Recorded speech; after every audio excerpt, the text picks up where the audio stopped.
Congressman Buck, can you hear me? Just yet. I just heard you. Can you hear me? Yes. Oh, you heard me? Great. Okay. Yeah. Can you raise your right hand, please? Do you solemnly swear that the testimony you will give this court will be the truth, the whole truth, and nothing but the truth? Yes. Great. So we could hear you better when you were kind of pulled up. It's not a perfect system, but I think we should be good.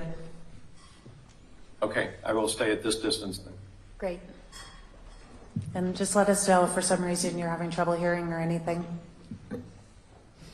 Go ahead, Mr. Gessler. Thank you, Your Honor. Good afternoon, Representative Buck. Good afternoon. Thank you for being here. I'm going to ask you some questions, as you well know, but I'd like to start just a little bit with your current position and your background. So could you tell, for the record, your current position? Yeah, I'm a United States Congressman for the 4th Congressional District of Colorado. And how long have you been a congressman? Almost 9 years, 8 years and 10 months. Okay. And when were you first elected then into Congress? I was elected in November of 2014. Okay. And what did you do prior to that? Before that, I was the elected district attorney in the 19th Judicial District, which is Weld County. And how long did you serve in that position? I served as district attorney for 10 years. Okay. And then prior to being elected as district attorney, what did you do? I actually worked for Hensel Phelps Construction Company in a non-legal position for 2.5 years, and before that I was with the U.S. Department of Justice for 15 years, 3 years in Washington, D.C., and 12 years in the U.S. Attorney's Office in Denver. And I also taught at the University of Denver Law School in the evenings. I'm not sure if the title was adjunct professor, but it was something along those lines. I taught at the graduate law program, and I also taught for the law school criminal procedure. Okay. Thank you very much. So I want to direct your attention to the events around January 6th and the electoral vote, the electoral count. Where were you in the afternoon of January 6th? I was on the floor in the U.S. House. Okay, and why were you there? What was going on? There was a procedure to certify the votes from the November 2020 election. Okay, and had you done that before as a congressman? Yes. So I'm trying to think. For the 2016 election, I was not here for the 2012 election, so 2016, and that was my second time, 2020. Okay. And can you describe what the process is that Congress follows for the electoral vote count? Sure. So the Vice President presides, and he orders the envelopes to be open, and the clerk in the House opens the envelopes. It's a joint hearing. The Senate is in the House chambers, and we have a joint hearing.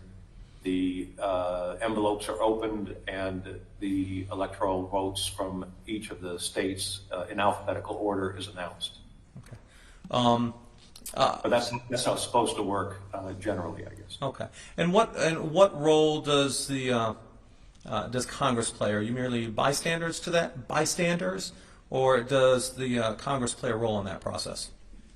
It depends who you ask. In my opinion, we have a very ministerial function of sitting there, opening the envelopes. I assume that at the time the Constitution was written, it was meant to make sure that the votes were opened in public so that the public would have some assurance of the integrity of the votes being counted. But we are not counting votes, and we are not opening envelopes. We are sitting there. Okay. And now, is there a process for objections?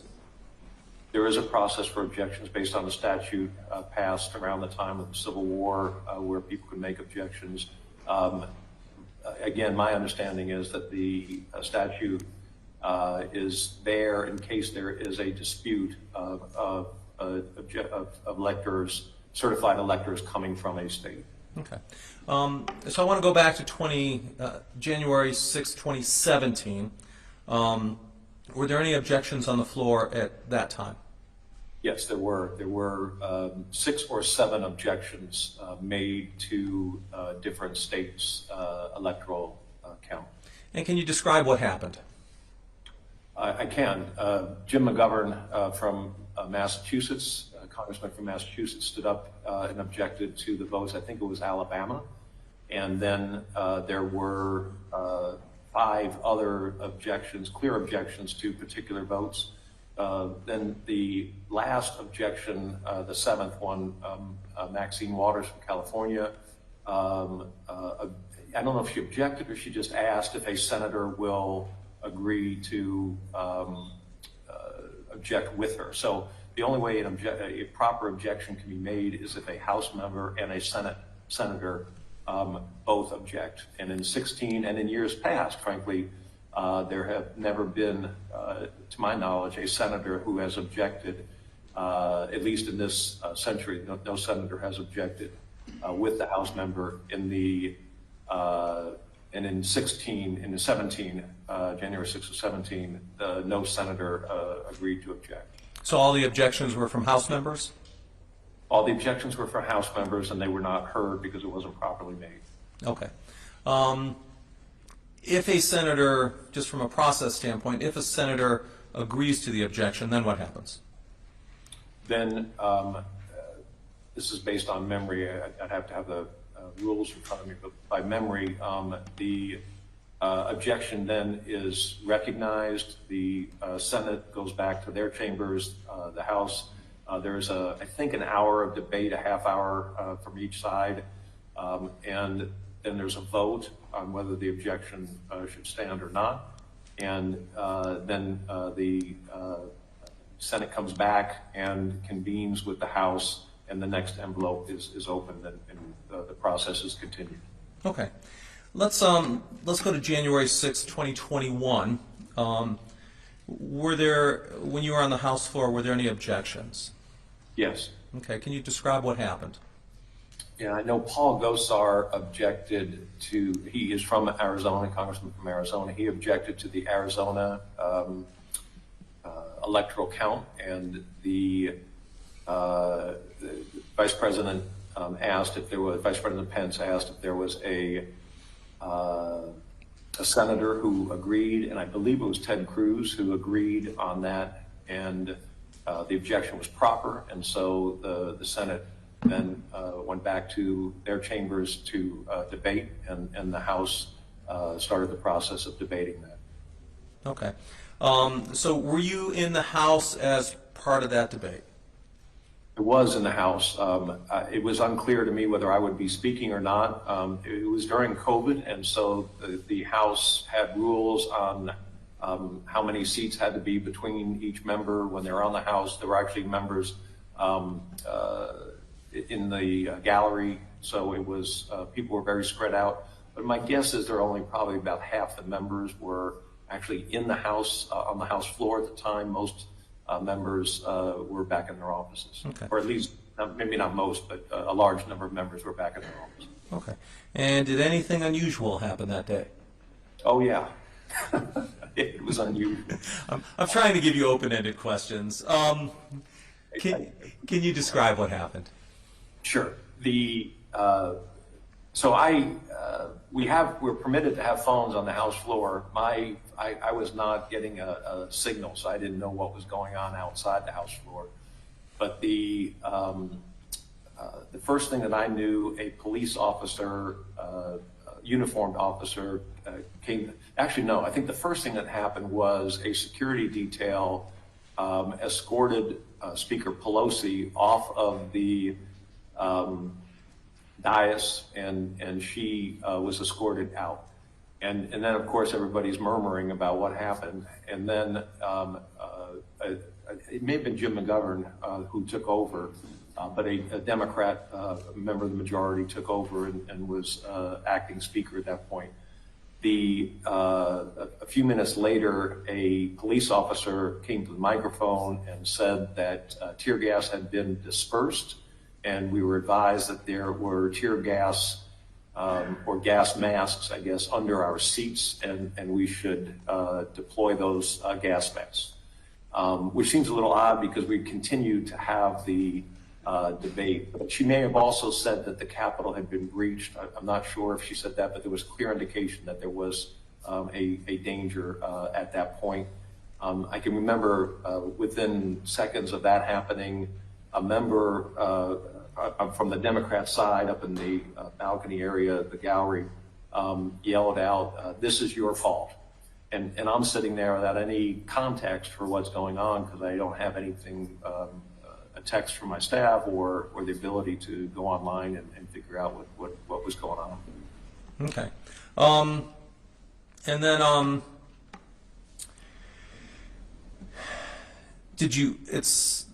so were you actually debating while wearing gas masks? No, I don't think anybody put their gas mask on, and at that time it was more of milling around and trying to figure out, what the threat was and what would happen next. Okay. And then, did the Capitol Police or security respond in any way to a perceived threat?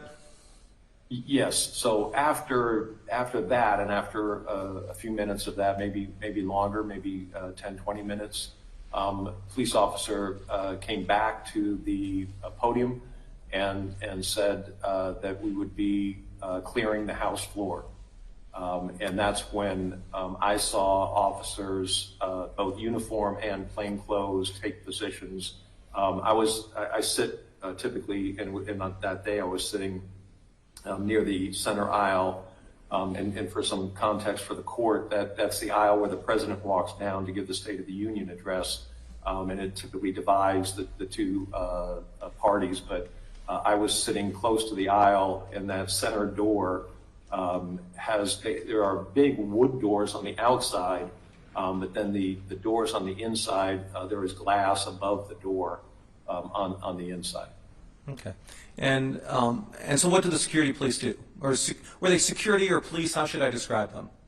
They are uniform. They are sworn officers. Okay. So yeah. And so what did they do? Well, they took up positions, and as members started leaving, I actually took my coat off. There were my jacket off. There were some members who were moving furniture over to block the door, and the officers, I know at one point had drawn their weapons. My memory also is after the members had moved some furniture over, there was a popping sound, and it was the glass over the door, and someone had popped that glass, and that's when the officers drew their weapons. It's hard to, in a room like that, it's hard to tell exactly what that noise came from. I could see the glass, and so I knew, but it almost sounded like a bullet at first, and so the officers had drawn their guns and were securing that door. Okay. Now, did you personally feel threatened? How did you feel perceive what was going on? Well, I felt kind of stupid afterwards because at the time I took my jacket off and I was there to help the police officers. I had no idea whether there were 10 people in the building or 1,000 people in the building. So when we started to, when the police started to clear the building, and at the same time there were police officers behind the wall of the front wall of the House chambers. There were police officers who were clearly milling around and securing the other entrances to the House, and I could see that from my seat. But when we started to clear, I put my jacket back on. I was one of the last to leave the House floor, and the officers actually came over to me. I was down in the middle aisle at this point, and they said, "It's time to go." Nobody was, yelling or screaming, but it was clear that it was a very serious situation. Okay. And what was your view of the sort of capabilities of the Metro Police and I'm sorry, of the security officers? The Capitol Police, you know, there were probably 6, 7 of them that were there at that one door, and it appeared to me with their weapons and an unknown threat to me at that point that they were in control of the House floor based on the number of officers, probably 30 to 40 officers around the House, well-armed officers. Okay.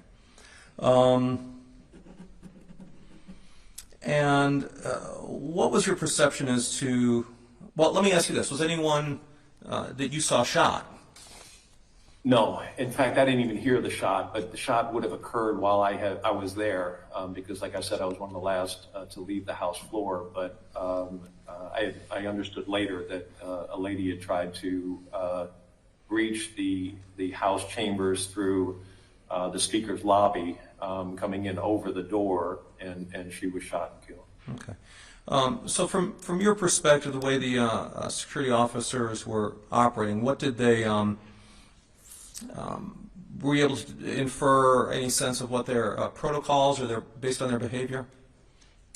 Yeah, I think based on my experience in law enforcement and what I saw them doing, their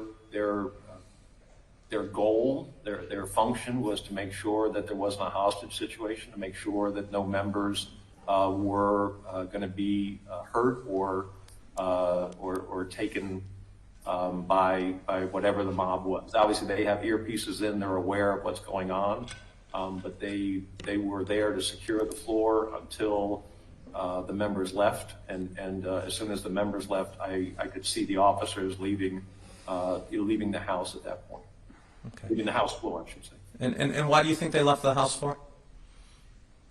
Because I don't think I think the threat that they were, and again, I'm speculating, but the threat that they were there to minimize was the threat of injury to members and staff. And once that had been accomplished, they were withdrawn. Okay. Are you aware of any sort of breaches or occupations of the Capitol prior to this event? Well, during the summer of 2020, there were riots, and the rioters had attempted to break through the barricades, and in some cases had broken through the barricades. Much smaller groups of people, but clearly they were protesting, and the goal was to breach the Capitol at that point. There was also an instance in 2016, I believe it was June of 2016, where there was a mass shooting, and I don't remember which one. It may have been a school shooting. The Democrats wanted, the Republicans were in the majority, the Democrats wanted to have gun control bills heard. Speaker Ryan refused to bring those to the floor, and the Democrats occupied the floor at that time. The Speaker ordered that the C-SPAN coverage of the floor end, and the Democrats began to live stream from their phones. There was some, it wasn't really a fight, but there was certainly some intimidation, some pushing and shoving around whether the Democrats would control the Republican side of the chamber. We had a couple, or at least one Navy SEAL, a couple of veterans who ended that pretty quickly when they went over to the microphones, and so the Dems stayed on their side to engage in that protest. Was the House able to continue its duties that day? No, it was shut down. Okay. Let me ask you if you're aware of how the police reacted when there were outsiders who came into the Capitol. I think you had testified in 2020.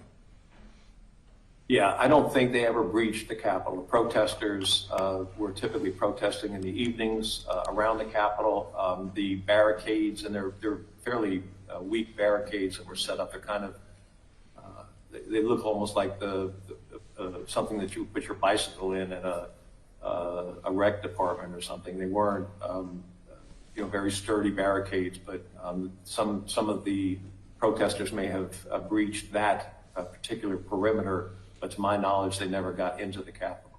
Okay. Okay. Let me turn your attention to after the events of January 6th. So are you aware of the January 6th Select Committee that was that ultimately conducted a form of an investigation into the events of January 6th?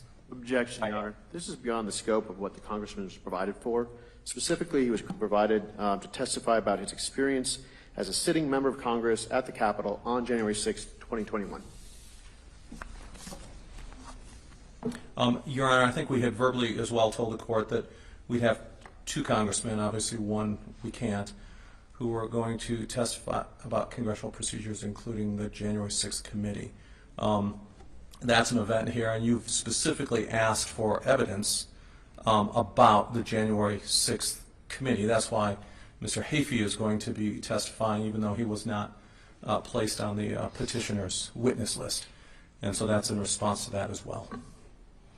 Well, we have two options here. We can either take Mr. Neal's declaration, and I can admit that into evidence, which would then deprive the petitioners a chance to cross, or we can allow Mr. Buck to testify about something that wasn't disclosed, and you can cross-examine, which is your preference.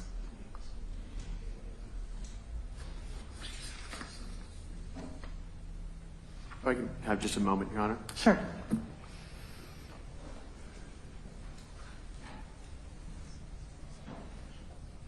Just one moment, Congressman Buck. Judge, I don't have a preference if you were asking me the question. I wasn't, but I'm assuming that you're willing to testify about this additional subject. Of course.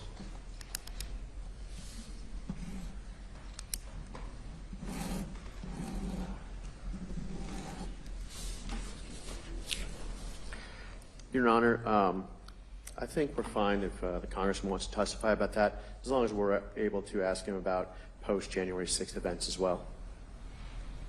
Well, I'm not sure what post-January 6th. Well, they would probably revolve or reference January 6th.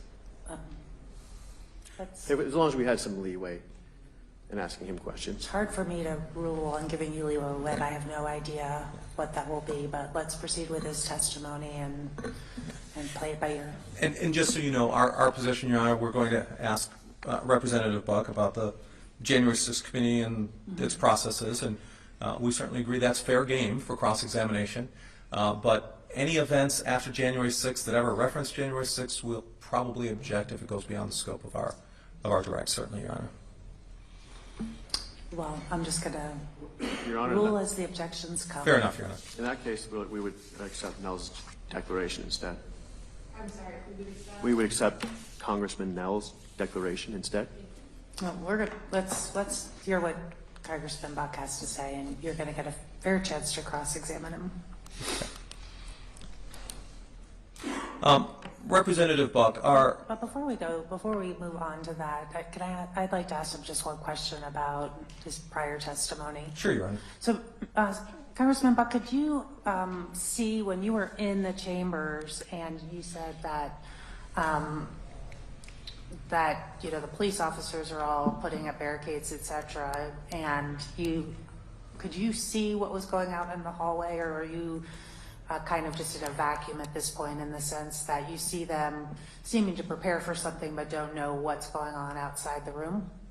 Yeah, that's why I mentioned earlier, I felt kind of stupid taking my jacket off and getting ready for a fight, because I didn't realize until I got back. Actually, we were moved to a committee room after we were brought off the floor. I have young staff, and I was concerned about them.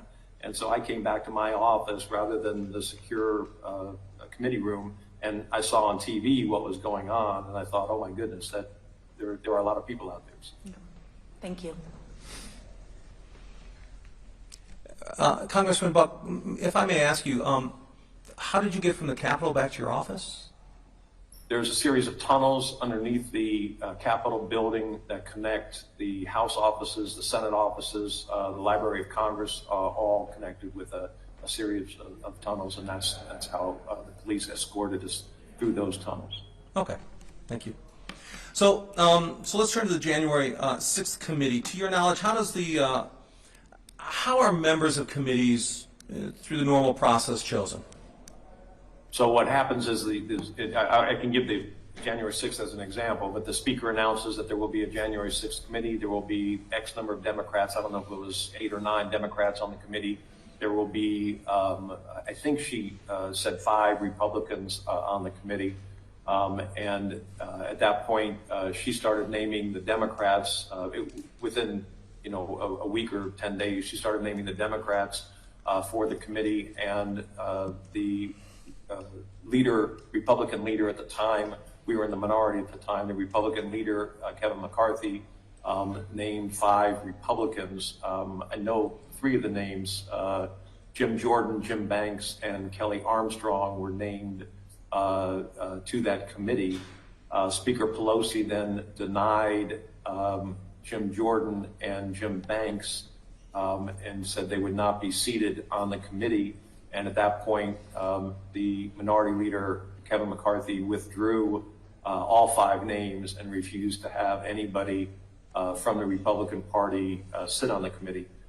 The next move, Speaker Pelosi announced that Liz Cheney would co-chair the committee. Obviously, Liz Cheney, a Republican, would co-chair the committee. And within a couple of weeks after that, Adam Kinzinger then was named to the committee by Speaker Pelosi. So there were this group of Democrats, 7, 8, 9, and 2 Republicans who were seated on the committee. Okay, and do you know Representatives Cheney or Kinzinger? I know them both very well. Okay, and your thoughts of them? Well, my thoughts in terms of the January 6th. Let me ask you this: what's your relationship with them? When you say you know them, if you have a relationship with them. Well, I've had a long relationship with Liz Cheney. I worked for Dick Cheney on the Iran-Contra investigation back in 1986 and 87. I knew Liz before she ran for Congress from Wyoming, and was in contact with her pretty consistently as she served here in Congress. Adam less so. I was on the Foreign Affairs Committee.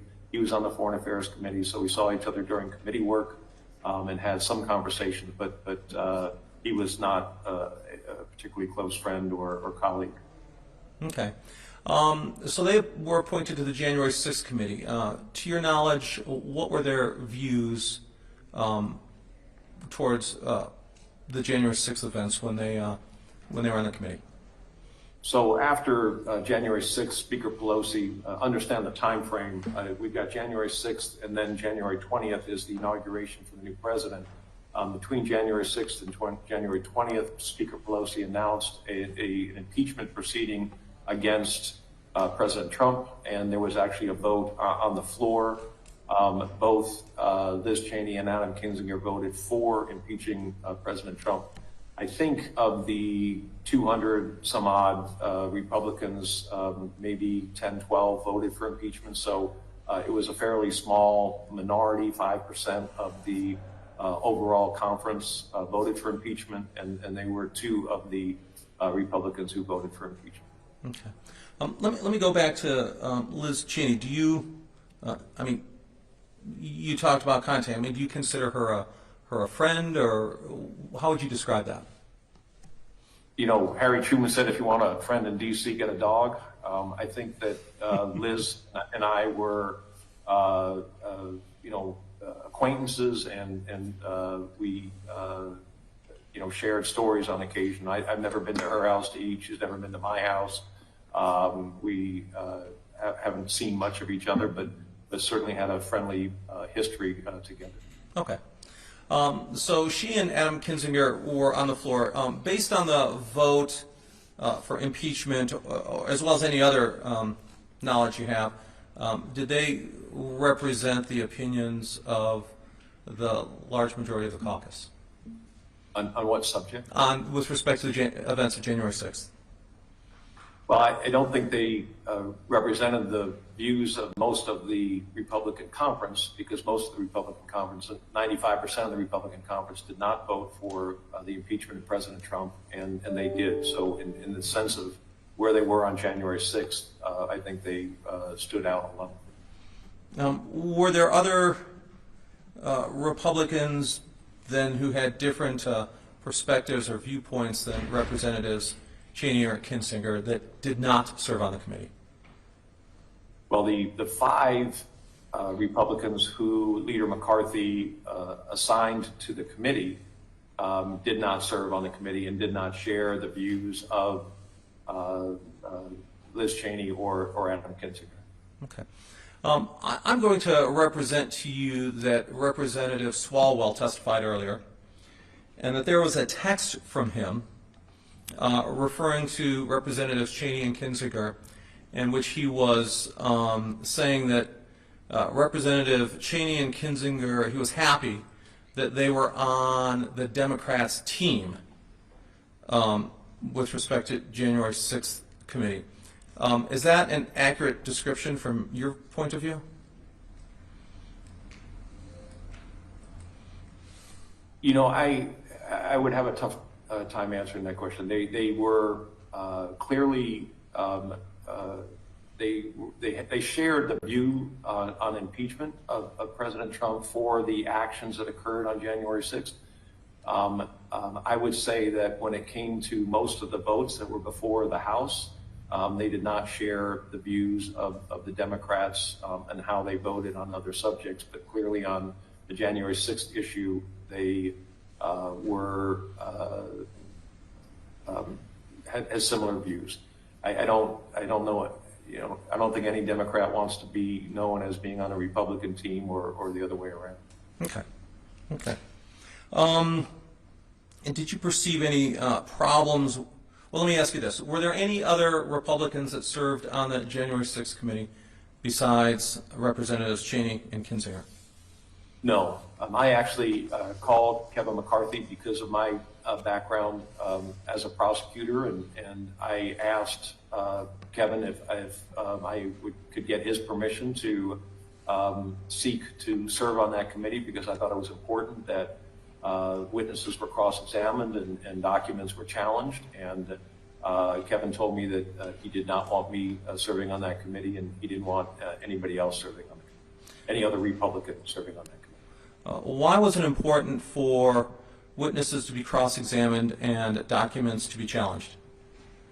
Well, you know, in my experience as a prosecutor, if a defense attorney isn't present and a defendant isn't present, it's not a real fair trial. And in this case, you need to have both sides, you need to have the adversarial system working in order to get accurate and full, complete information for an issue like the January 6th investigation.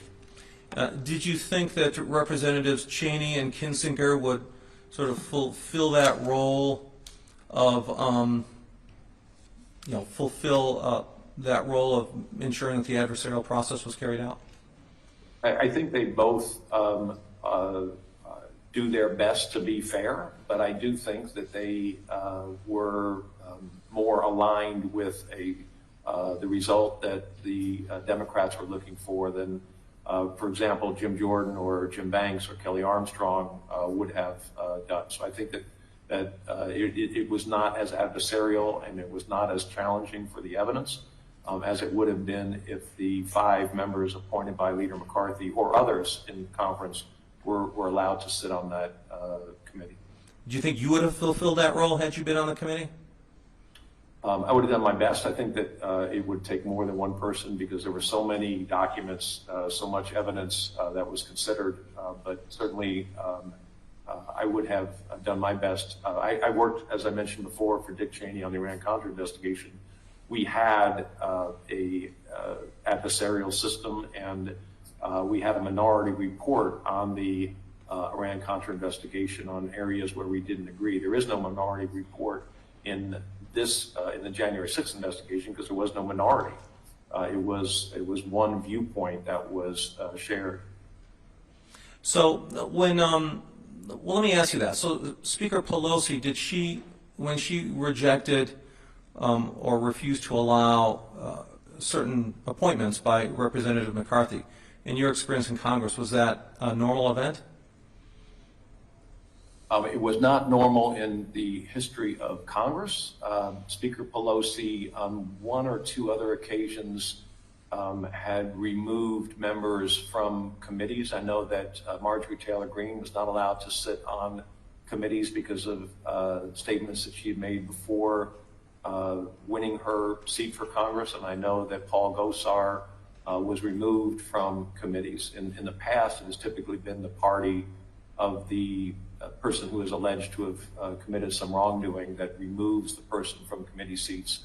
And I'm not sure in relation to January 6th whether those events occurred before or after, but the typical process is for the minority party to be able to assign individuals, members to the committee assignments. Okay. So you said it's never happened in the history of Congress. Did I hear you correct there? Well, I'm not. To your knowledge. Yeah, to my knowledge, certainly in recent history, it has not happened. Okay. So observing the January 6th committee procedures,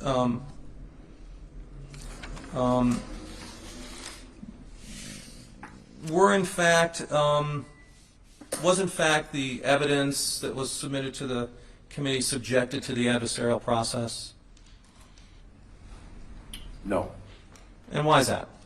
If you could give me a little bit more of a description rather than a two-letter word no. Why don't you start with how you know that? How do I know that it wasn't? Well, I had the opportunity to observe some of the hearings.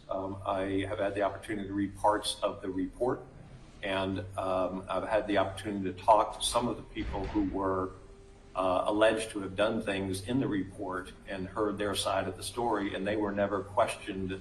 For example, Jim Jordan was up for the speakership recently, and I went through with him some of the allegations in the January 6th report and then heard his side of the story.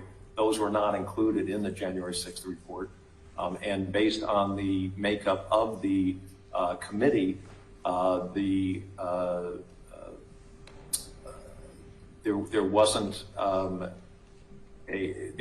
inquiries that I certainly would have wanted to make. For example, what was Speaker Pelosi's role in not having the National Guard present, or at least assembled to be present, and what was the Sergeant of Arms role in that? There are some areas that I think would have been important to look at to be able to judge President Trump's actions and non-actions in this case.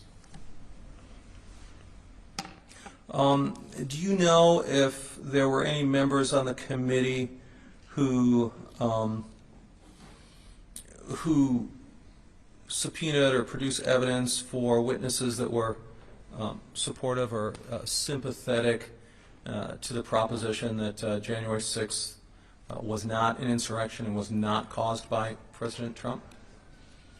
So I'm aware that Leader McCarthy, when he made the statement that we would not be assigning Republicans to the January 6th committee after Speaker Pelosi had denied the assignments to Jim Jordan and Jim Banks, Leader McCarthy said that he was going to have a separate investigation, and that investigation would be our side of the story. And there were some witnesses who testified, and there were some documents produced, not through subpoena, but produced. And had those been part of the January 6th report, I think the report would have been more complete. I'm sorry, the report would have been more Complete. Okay. Is it fair to say it would have been more balanced? I think if you're looking for balance, yes, I think it would have presented both sides. Okay. Let me ask you about that separate committee real quick. Did that committee have any subpoena power? It did not. Did it have any ability to compel the production of documents It did not. or witnesses? No. Okay. You're talking about the January 6th committee? No, Your Honor. I'm talking about the separate report that Representative Buck referred to that Speaker McCarthy had created. Let me just clear up the record, Representative Buck. So let me correct you. It's not Speaker McCarthy at the time. It was sorry. Leader McCarthy. Yes, Leader. I just want to help clear up the record a little bit. So your testimony was that Minority Leader McCarthy had sort of established a separate committee, correct? Well, I wouldn't call it a committee because there were no Democrats on his effort, just as there were, well, I shouldn't say no Republicans. There were no Democrats on his effort. There were, I think, Jim Banks and a few others, Kelly Armstrong, were on this other group that was formed to investigate. Okay. Let me go back to the January 6th committee. You said there was no minority report produced by the January 6th committee. Is that correct? Yes. Okay. And why is that important? Well, because it provides the other side of the story. It provides a context for what one side is alleging, and it is important to have the, I believe, the full picture in a situation like the January 6th investigation. Okay.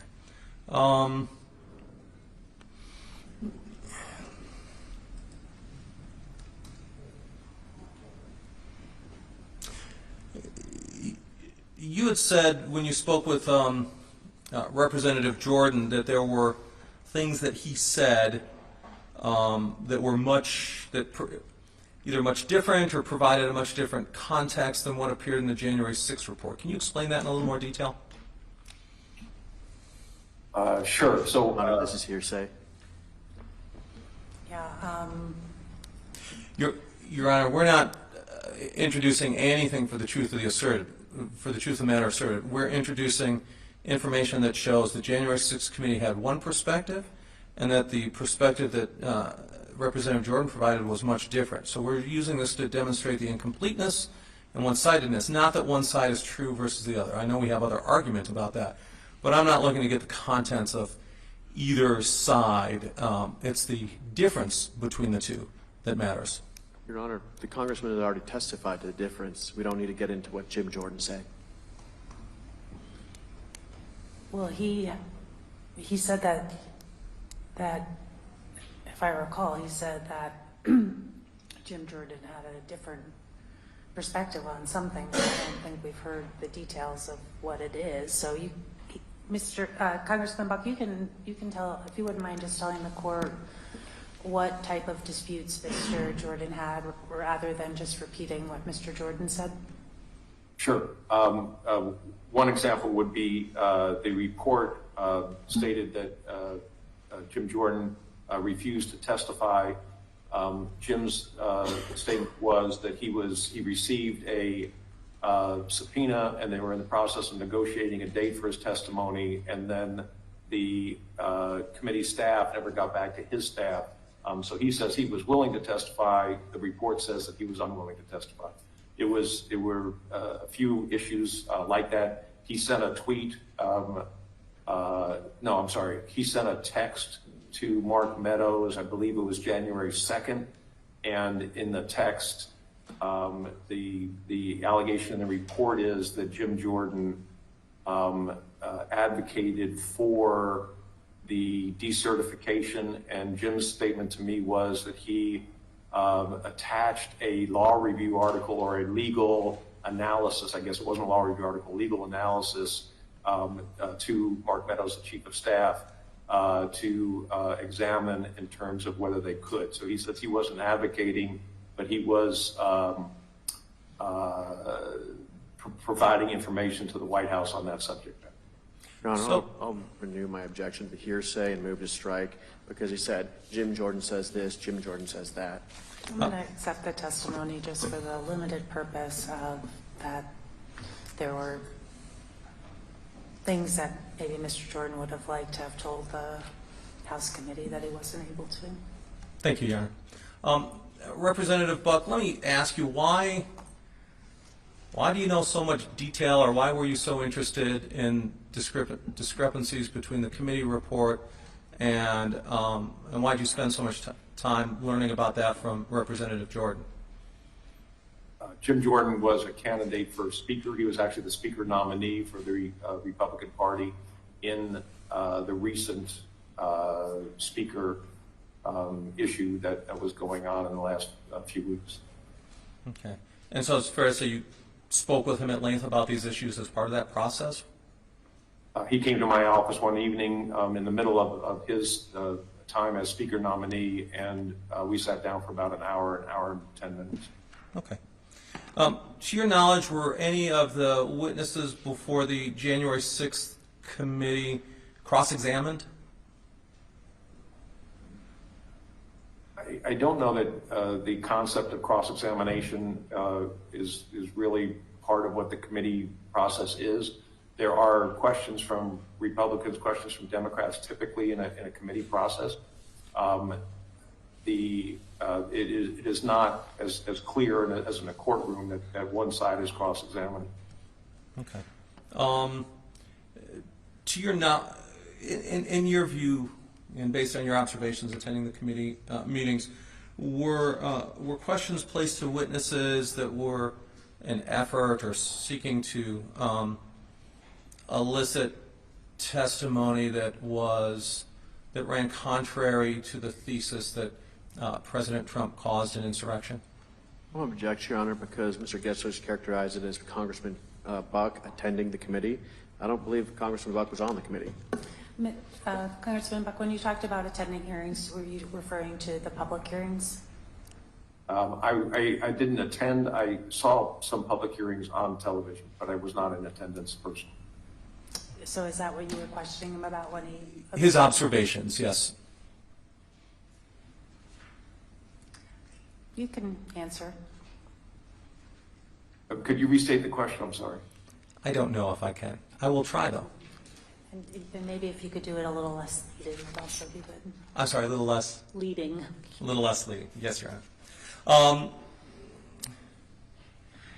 Congressman Buck, from your observations of the committee process, do you think there were, can you describe the, whether the questions that were asked, whether they were postured and how they were postured to arrive at a full investigation? Sure. I think that the questions were typically questions that would demonstrate President Trump's involvement and culpability in January 6th, or elicit answers that would demonstrate his involvement and culpability in the events of January 6th.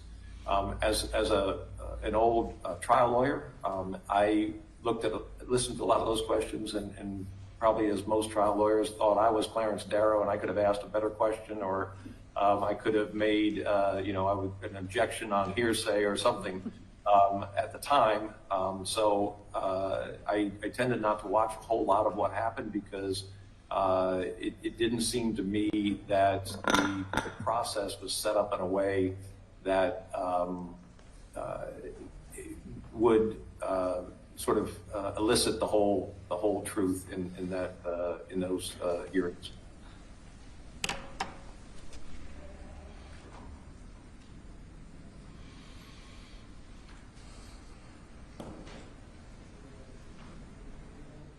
Are you aware of any allegations that the committee altered evidence or altered exhibits that it received and then produced to the public? I have heard of those allegations. I have not seen the documents and could not give you a judgment on whether I think those were accurate allegations or not. Okay. Remember, this is the world of politics, and truth is not closely aligned with political views all the time. Okay. Well, let me ask you this then. When you say this is a world of politics, do you think that the committee report was meets the description you just described about the relationship of politics and truth? Sure. The purpose of that report was there was a political purpose to that report, as there is with almost everything in Congress. And the political purpose was ultimately to win elections and to paint the one side in as bad a light as possible. And that's why typically there is a minority report in an investigation like this, so that both sides can say, but this is really what happened, and here are the documents, and here are the phone calls, and here's the testimony that supports it. And it's your view that that did not happen in this case? It's my view that the people who would have been most challenging to the evidence and testimony were not seated either by Speaker Pelosi or Leader McCarthy ultimately on the committee. Okay. With respect to the January 6th report, have you, what's your view on it from a political standpoint in Congress? Well, I voted to certify the election. I thought what happened on January 6th was obviously bad. It was a riot in the Capitol building. It was meant to disturb a proceeding, and I felt that the parts of the report that I saw described those things. It went beyond that in other areas, and that's where I think the cross-examination in terms of the president's culpability would have been important.